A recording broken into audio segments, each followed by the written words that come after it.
Welcome! It is I, the Joan Rivers of heavy metal, the Necrosexual! And I'm here in Philadelphia at TLA with the Atomic Clock that never stops, Gene Hoglan! Hey Necro, how are you, brother? Gene, how the hell are you? I'm doing hellish, hell yeah, man. So we are here, Death to All, the Scream of Perseverance Tour. How the hell does it feel to be playing all those bangers now in their third decade? It's been such the tour got a great start at the Milwaukee Metal Fest this weekend, playing for Mr. Jamie Jasta and all the thousands of Milwaukee Metal Fest fans. That was great. And last night we got to play our first of our proper tour. So tonight in Philadelphia is our second night. And this is one of those nights where we just happen to be referring to it as the Legacy Night. So tonight is going to be just a whack of all the albums, all of them are getting represented, and that's pretty awesome. And as you are probably well aware, some of you folks out there too our Scream of Perseverance tour usually is going to involve 2 nights in venues. The first night being Scream Bloody Gore, the one that kicked it all off with the albums that surround it, Leprosy, Spiritual Healing, and then the second of the 2 nights is going to be the final, the lasting legacy of the Sound of Perseverance, and then we work backwards a little bit. We got Symbolic, Individual Thought Patterns, and Human, playing a bunch of bangers off those albums. So for a Death fan, I figured this is going to be a great night for everybody, great 2 nights for everybody. Those who love the early stuff, those who love the later stuff. Boy, don't be the one that gets the phone call the next day saying, "Hey man, where were you?" You don't want to be that person, I tell you. Yes, all the hits through the ages. And Gene, you and I are a lot alike. We've both been in the game a long time. In my case, I've been putting on Corpse Paint, interviewing the cream of the crop of heavy metal, and generally bringing great shame and embarrassment to my parents for over 10 years, since 2010. But you, on the other hand, you've been doing it since the early 80s, well over 4 decades. Right. So I want to know, what is your secret for greasing all the gears so the atomic clock doesn't stop? Well, I tell you, I used to be rock and roller, but now I'm raw granola. I try to be as healthy as I can. On the road, I usually put on a few pounds like I have here. But for the most part, I try to be as healthy as possible, because I do intend to be doing this. I'm 56 now, and I'm playing better than ever. I've lost a crap load of weight. I'm not the ginormal balloon that I once was. And so drumming helps keep me in shape. So that's why I love playing all the high cardio bands that I'm in, the Death Clocks and Dark Angels and Deaths and all the other stuff that I do. I love playing high energy, lots of double bass music, because it really helps me stay in shape. So that is one of the reasons why I'll be doing high intensity metal till I don't play drums anymore, and the only thing that's going to stop me from playing drums is death itself. So I'll be playing till I'm done. 56 years old, you do look like a strapping young lad, you could say. Thank you, brother. I know I'm speaking for myself as a young heavy metal freak. When I heard the opening drums, the thunderous cadence of songs like Death is Certain, Life is Not, Crystal Mountain, perhaps for the younger generation, songs like I Ejaculate Fire by Death Clock. Right. I certainly had a bit of a raging heavy metal hard-on. I want to know, in your formative years, what is one heavy metal performance that blew your mind and inspired you? One of many would be, let's see, Rob Wacko Hunter from Raven on the Wiped Out record. That was a huge influence on me, just the intensity of the double bass and just the relentlessness of it, and his taste and chops were fantastic with it. And that album came out in 1982. Their first album being Rock Until You Drop, that came out in 1981. Both albums were huge influences on me, because Rob Hunter was a killer drummer. Lots of taste, lots of double bass ferocity for its time. And other albums, other drummers like Rob Reiner and from Anvil, and of course Tommy Aldridge, Cozy Powell, kind of one of the godfathers of the double bass kind of thing. So all those double bass drummers just really put the fire in me.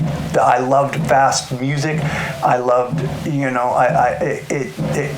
I loved punk when it came out, and I loved the ferocity of that. And so for me, double bass, heavy metal, hard, heavy guitars, Les Binks, Judas Priest, big influence, and later eras of like guys like Dean Castronovo, huge influences in the metal realm for me, totally. So I could go on and on and on. According to legend, in the early days before Dark Angel was recorded, you were a roadie for Slayer. I was their light guy. I wasn't even a light designer at the time, and I was never Dave's drum tech, but I did.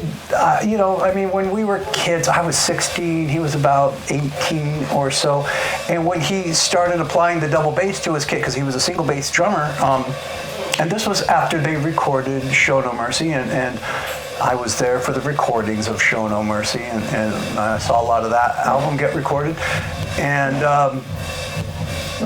when he decided to introduce the double bass to his setup, I went over to their rehearsal place, which was Tom's garage, at his parents' house, and I walked in. I was like, "Hey, Dave, you got the double bass going?" "Yeah, man, cool." He's like, "Yeah, but I'm just not getting it." And he's like, I don't know, I'm a single bass drummer up until now, and so I'm not quite grasping the thing. I was like, "Well, shoot, man, here, let me sit back there and let me see what I can do." And I knew the kind of beat he was trying to play, like kind of the Angel of Death chorus, of a couple of years later, trying to do like the intro to Death is Certain, Life is Not kind of thing. And I just sat behind his kit, and I just blazed on it. I was flying. And he was like, "Dude, I've been to your house. I've played your drums. You have a single bass kit. When did you get a double bass? How long have you been playing double bass?" And I literally looked at my watch. I was like, "What time is it?" 3 minutes. My very first time playing double bass was on Dave's kit. And so I was cooking at it, and he's like, "Well, shoot, show me what you're doing. Tell me what you're doing. What are you doing?" I'm like, "Well, I'm concentrating on my left foot, making sure it's coming down with my left hand," because I was an open-handed player even back then. I'm making sure my left and my upper left and my lower left are coming down together. He's like, "Yeah, that's my problem. I haven't, my left foot feels really lazy. I don't have any muscles on that thing like I do on this one." I was like, "Well, let's think of some things that can help build your stamina, So I've just try this, try that, try this, try that." And everything he was trying was like, "Okay, this is all working, yay." And so I was kind of his little drum coach during the recording of Haunting the Chapel. And I remember, my very first band touring with was Slayer on their very first tour, the Haunting the West Coast tour. And I remember at some point on that trip was, he had taken me aside and said, "Hey, Gene, after this run is over, would you mind sticking back with us and me and being my drum tutor?" I remember he used the term tutor, not like teacher or anything, tutor. I thought that was pretty fun. And I was like, "Dave, that is very, kind and generous offer, but I want to do what you're doing. I want to be in a band. I want to start touring the world and all that kind of stuff. So I want to have a future like what you've got." And, we've been pals ever since. I mean, Dave's one of the greatest, obviously, a legendary drummer, one of the nicest guys in metal. Absolutely. So we've been pals for 40-something years now, totally. And the rest is heavy metal history. Going back through the ages, I want to talk about one Dark Angel album. They're all bangers, but of course, Time Does Not Heal, that is legendary for having 246 riffs. Exactly, no less, no more. Right. And on that record, you're credited not just as drumming, but providing rhythm guitar. So I'm curious, of those 246 riffs, how many of them are yours? About probably, 180 of them. I wrote probably about 70 to 75% of it, or 65 to 75%, somewhere in there. Myself and my guitarist on that record, Brett Erickson, who is an amazing songwriter, and he came from the band Viking, and they were our younger friends, they were our little brothers. So when we lost Jim Durkin in the middle of a tour, we called up Brett, said, hey, Brett, can you come out, drop everything in your life and come out and join us on the road? And Brett was like, yeah, I can do that. And he brought a song with him. He's like, I got some of the new, like, kind of what I've been working on lately. I figured this will be on the next Viking record. And it was a song that eventually became Act of Contrition on Time Does Not Heal, and it was a killer tune. It's not the fastest, but it was catchy and riffy and really cool. And so when we got off the road with that run, Viking had dissolved underneath him. So he's like, well, and we were like, Brad, just come join us then. And so that's how we were able to just keep the train rolling, as it were, and Brett and I dove right into writing the Time Does Not Heal album together. But yeah, I played tons of guitar. I'm the one with the really bad guitar tone. Like songs like, let me see, like An Ancient Inherited Shame, Trauma and Catharsis. I play all the guitars on that one, and I might have even done all the bass on those. There was I know there's one tiny spot on a song called The New Priesthood, where I do a lead on it, and I know I'm doing the rhythm guitars, I'm playing the drums, I'm doing the lead, and that maybe I played bass on that part, I'm not sure, but maybe not. But there's a spot where I'm kind of doing almost everything. You're so known for your drumming, but you're also a Renaissance man. How long have you been playing six-string guitar? How long has that been going on? I've been playing for 41 years of guitar, and as a drummer, I'm okay, but as a guitarist, I rip. Do you ever want to play guitar in a project only, or you just see yourself sticking behind the kit? Yes, but that project could never play live, because the only way I play guitar, and when I record guitar for things, I lie on a couch. And if I could get on stage on a couch, I don't even really sit that much. I had to with this latest recording that I've done, but I tend to just, I get really comfortable when I'm playing, and my whole, comfort zone is lying back on a couch, ripping it up that way. So, and if I were to try to play live, I know that I would be, my guitar strap, my guitar would be, I would be nipple riding like crazy. So I can't have the guitar really low and look cool. I'm way up here, and it just doesn't look cool at all. So there you go. The look is important. Imagining you playing The New Priesthood in the studio on a couch, all cozy. Yeah, I'm laying back on a couch, man. I told him that's how it worked. Never relax, except for when you're relaxing. So I interviewed Steve DiGiorgio a couple times on my channel. It's on YouTube for those watching at home. And he talked about when you were touring with Chuck and Death, you guys would get really into your jam sessions on stage. Yeah. And you would jam so hard and find that pocket that it would kind of throw Chuck off with the vocals or the solos, to the point that he had to record from the soundboard to play it back to catch you red-handed. I've heard Steve tell the story. Yeah. I don't recall. He probably went to Steve with this. But, and that's... I remember us honing, just reining it back just a little bit. For the most part, Chuck was always I remember when we're putting together individual thought patterns, when we were putting together symbolic, I would stop from time to time, and I'm like, hey, how are these drum patterns working out for you? Because I'm just losing my mind, going nuts on writing these really fun beats, trying to write beats that have never been heard before, that kind of thing. And Chuck was always like, dude, I'm good. I'm playing my riffs over what you're playing. I'm totally catching what you're doing because you're catching what I'm doing. You're accenting off what I'm doing. So I'm cool. Go sick, go nuts. He always used to tell me that, do you do you kind of thing.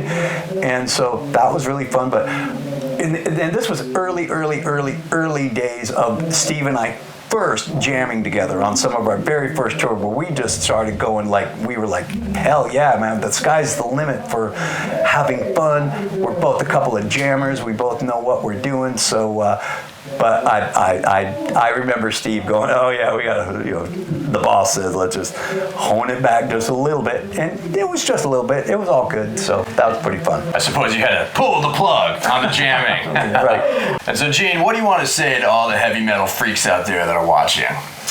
Well, for anybody who has followed my career over the years, I sure do appreciate it. Thank you for all your support throughout the years. And I've always tried to just, quality and heavy metal. I've always tried to bring quality heavy metal, and you know, I hope I have. For those who want to argue that, you want to fight, you know, but I appreciate everybody's interest.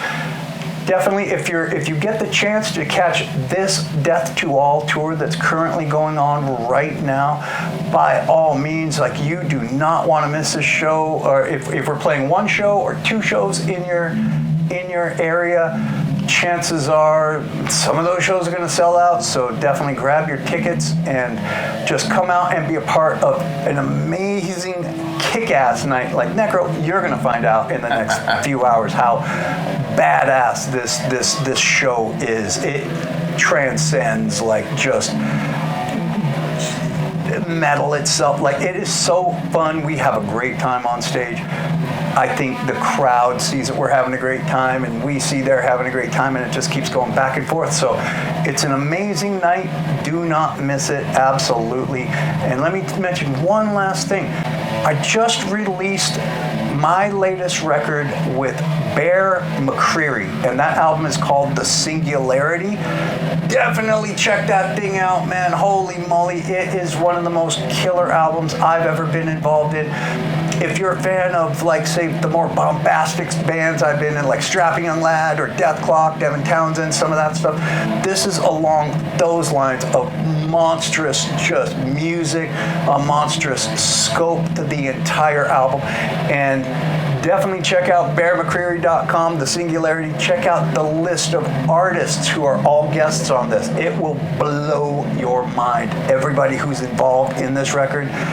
And, you know, the list just goes on and on. This is an amazing sounding record, the best album I've ever been involved in terms of production, mixed by Forrest Saville. Check that guy out. That guy's a monster. And the album sounds great. The playing is great. My drumming is psycho on it. Let me tell you, man, it runs the gamut. So that is the latest proud baby of mine. So definitely check out Bear McCreary, The Singularity. Well, thank you, Gene, for going one on one with the Grim One. We'll see you in hell.